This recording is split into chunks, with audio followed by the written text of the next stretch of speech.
Hello students, हमारी next worksheet करनी है आज हमें इलेक्टोरल पॉलिटिक्स का जो चैप्टर है, चैप्टर 3 डेमोक्रेटिक पॉलिटिक्स हमारा सब्जेक्ट है, सोशल साइंस का बुक है प्रॉपर डेमोक्रेटिक पॉलिटिक्स की। उसका जो चैप्टर है इलेक्टोरल पॉलिटिक्स वो आज हम करेंगे। तो आज की जो वर्कशीट है वो वर्कशीट नंबर 32 है।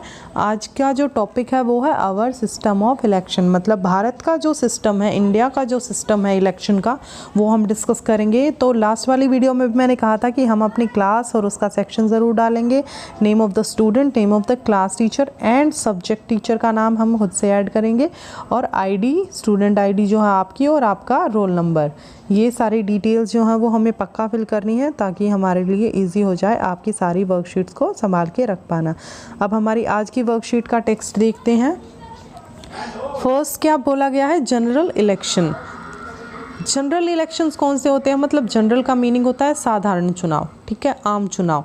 तो Lok Sabha and Vidhan Sabha elections are held regularly after every 5 years in our country India. मतलब भारत जो है उस देश में हर 5 साल में लोकसभा और विधानसभा के चुनाव होते हैं। लोकसभा के जो चुनाव होते हैं उनके अंडर जो होते हैं वो एमपी के चुनाव होते हैं, मेंबर ऑफ पार्लियामेंट, और विधानसभा के जो चुनाव होते हैं उनके अंडर जो है एमएलए के चुनाव होते हैं, मेंबर ऑफ लेजिस्लेटिव असेंबली। ये जो दो चीज़ें हैं वो हम प्रीवियस वीडियो में भी पढ़ चुके हैं। तो रेगुलरली 5 साल में जो है ये चुनाव पक्का होते हैं। After 5 years the Lok Sabha and Vidhan Sabha stands dissolved.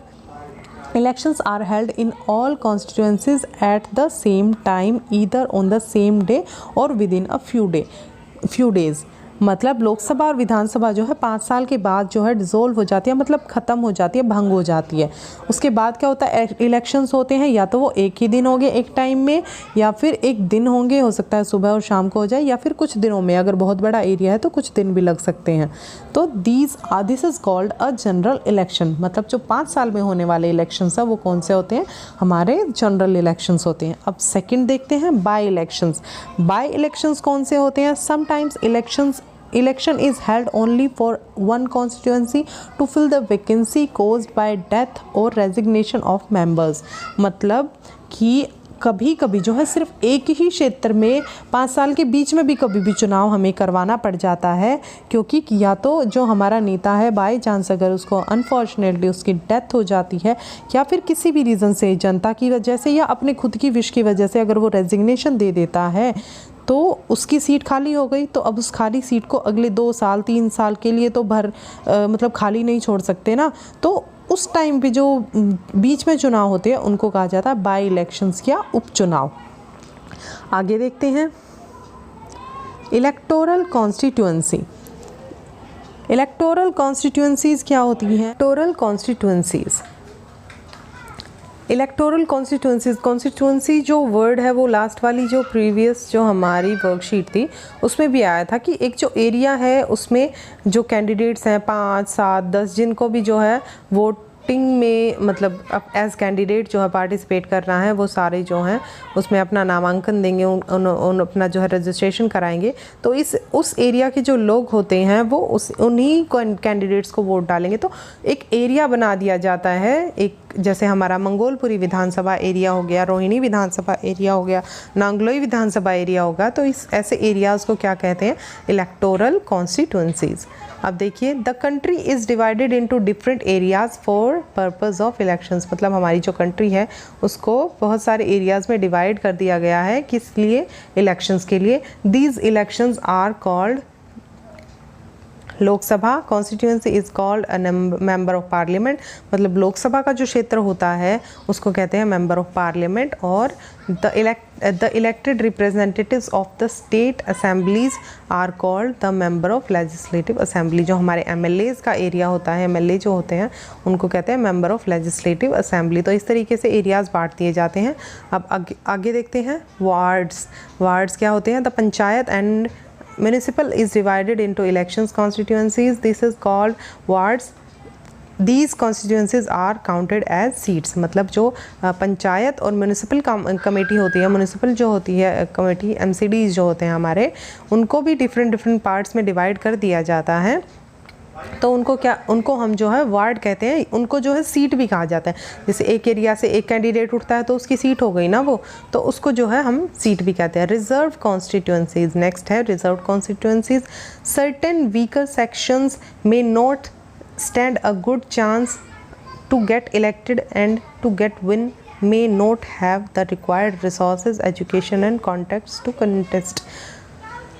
इसमें क्या बताया गया है कि कुछ ऐसे वीक सेक्शंस होते हैं, वीक ग्रुप्स होते हैं हमारे ही एरिया में, हमारे ही इंडिया में, तो उनको एक फेयर चांस नहीं मिल पाता कि वो भी जो है वोटिंग में पार्टिसिपेट कर पाएँ और अपना जो है नेता बनने का जो उनका मौका मिलना चाहिए, देश की सेवा करने का मौका मिलना चाहिए, वो नहीं मिल पाता उनको, क्योंकि उनके पास रिसोर्सेज की कमी हो जाती है। एजुकेशन रिसोर्सेज मतलब संसाधनों की कमी हो जाती है, एजुकेशन उनकी जो है थोड़ी कम होती है, या फिर उनके जो है कॉन्टैक्ट्स नहीं होते, मतलब कि वो इतने ज़्यादा अपने आप को ग्रो नहीं कर पाए कि वो कंपटीशन में जो है आ सके, या इतना अपने आप को मतलब स्ट्रॉन्ग समझ सके कि वो जो है वोटिंग में लड़ सकते हैं, वो सीट एज कैंडिडेट्स पार्टिसिपेट कर सकते हैं और उनको जो है जनता आगे बढ़ा सकती है। If that happens our parliament and assemblies would be deprived of the voice a significant section of our population. अगर ऐसा होता है तो जो कुछ हिस्से होते हैं जिनकी जो मतलब आवाज़ जो है वो दबी रह जाती है, उतने ज़्यादा वो अपने आप को नहीं दिखा पाते, मतलब नेशनल लेवल पे या स्टेट लेवल पे जिस भी वोट में एज कैंडिडेट वो पार्टिसिपेट करते हैं, तो उसके लिए जो है गवर्नमेंट ने रिजर्वेशन बनाई ताकि जो नीचे तबके के लोग हैं, जो कमज़ोर वर्ग के लोग हैं, वो भी चुनाव लड़ पाएँ और जो है वो देश में अपना भागीदारी जो है ढंग से दिखा पाएँ।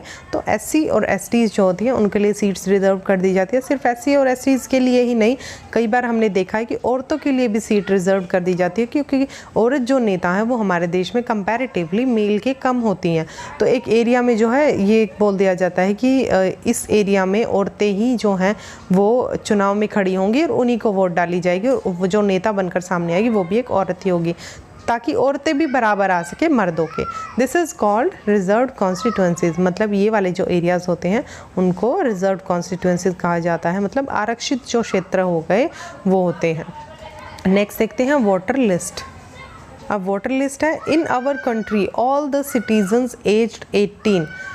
वोटर लिस्ट क्या होती है? वोटर हमें पता ही है, वोट डालने वाला, लिस्ट उसकी लिस्ट हो गई सिंपली। तो in our country all the citizens aged 18 years and above can vote in an election without any discrimination.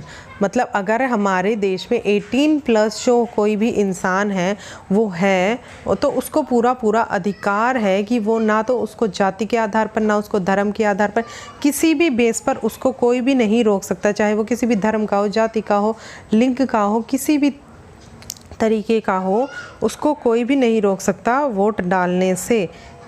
अगर वो भारत का नागरिक है तो चाहे वो लड़का है चाहे वो लड़की है, तो इस तरीके से अधिकार जो है मिल जाता है। उसमें हमारे जो है बहुत सारी चीज़ें काम आती हैं, जैसे हमारा 18 प्लस होना, हमारा जो आधार कार्ड है वो भी जो है बहुत इंपॉर्टेंट रोल प्ले करता है कि हम 18 प्लस हो चुके हैं तो हमारा इजीली जो है नाम आ जाता है हमारा वोटिंग लिस्ट में।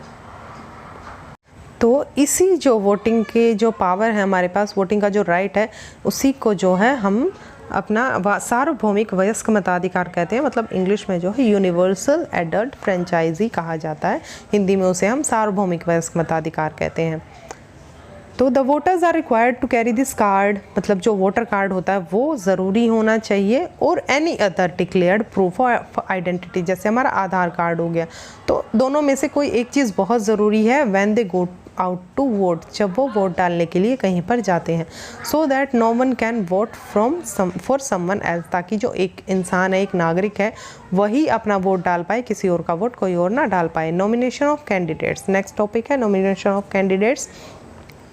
तो जो है नाम जो है सबको देना पड़ता है अपना, जिस जिसको पार्टिसिपेट करना है, जिस जिसको वोटिंग में जो है चुनाव जो है लड़ना है, तो उसके लिए रजिस्ट्रेशन कराना पड़ता है। उसी प्रक्रिया को जो है, उसी प्रोसेस को जो है नॉमिनेशन ऑफ कैंडिडेट्स कहते हैं।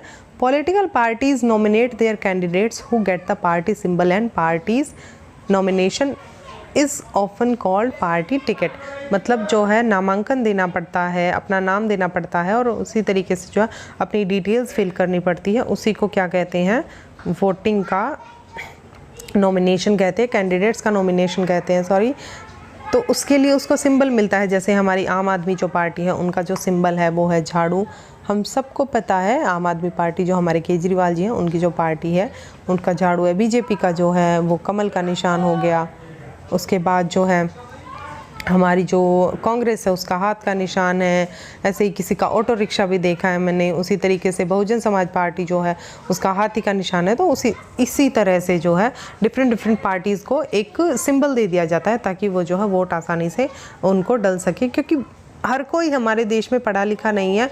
हमारी जो पुरानी पीढ़ी है, जो बड़े बुज़ुर्ग हैं, उनमें से बहुत सारे लोगों को पढ़ना लिखना नहीं आता था। तो ये बहुत इजी हो जाता उनके लिए भी कि अगर वो वहाँ पर नहीं पढ़ सकते तो चित्र देखकर, जो इमेज है उसको देखकर वोटिंग जो है वो इजीली डाल सकते हैं। तो देखिए नेक्स्ट है, every person who wishes to contest an election has to fill a nomination form. कि जो भी कोई कॉन्टेस्ट में जो है पार्टिसिपेट करना चाहता है, कि अपना नाम देना चाहता है, उसको नॉमिनेशन फॉर्म जो है जो वो ज़रूरी फिल करना पड़ता है। Every candidate has make a legal declaration of serious criminal cases. मतलब उसके अगेंस्ट जो है सीरियस कोई क्रिमिनल केस नहीं चलना चाहिए। और असेस्ट मतलब होता है कि उसकी जो उसका जो फाइनेंशियल स्टेटस है, उसके पास कितना पैसा, उसके प्रॉपर्टी कितनी है, ये सारी जो डिटेल्स है वो देनी पड़ती हैं। और लाइबिलिटीज़ जो होती हैं वो उसको बतानी पड़ती है। मतलब वो कितना पढ़ा लिखा है, उसकी शैक्षिक जो योग्यता है वो कितनी है, एजुकेशनल क्वालिफिकेशंस, ये सारी चीज़ें देनी पड़ती हैं।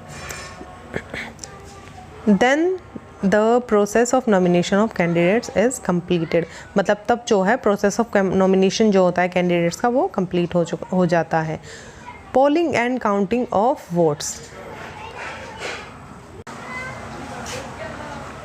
Polling and counting of votes, last जो प्रोसेस होती है वोटिंग की वो होती है पोलिंग। मतलब जो वोट डलती हैं, वोटर्स जाकर वोट डाल कर आते हैं। और काउंटिंग ऑफ वोट्स, उन वोट्स की जो काउंटिंग है वो प्रोसेस होती है। Voters cast their vote to the favourite candidates on the polling booth. Once the polling is over all the EVMs are sealed and taken to a secure place.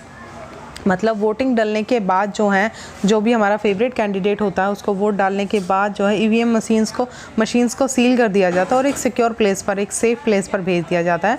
Fix उनको मतलब pack करके on a fixed date, मतलब एक decided date होती है, उस पर जो है बाकी EVM जो मशीन्स हैं उनको दोबारा से खोला जाता है और वोट्स को काउंट किया जाता है।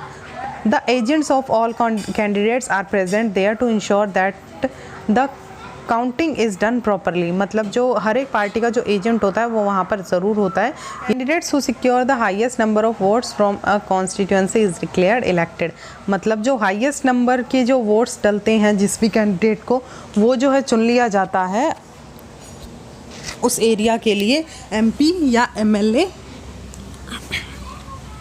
जिसको सबसे ज़्यादा वोट्स मिलती है वो जीत जाता है। अब एक बार क्वेश्चन आंसर्स कर लेते हैं हम।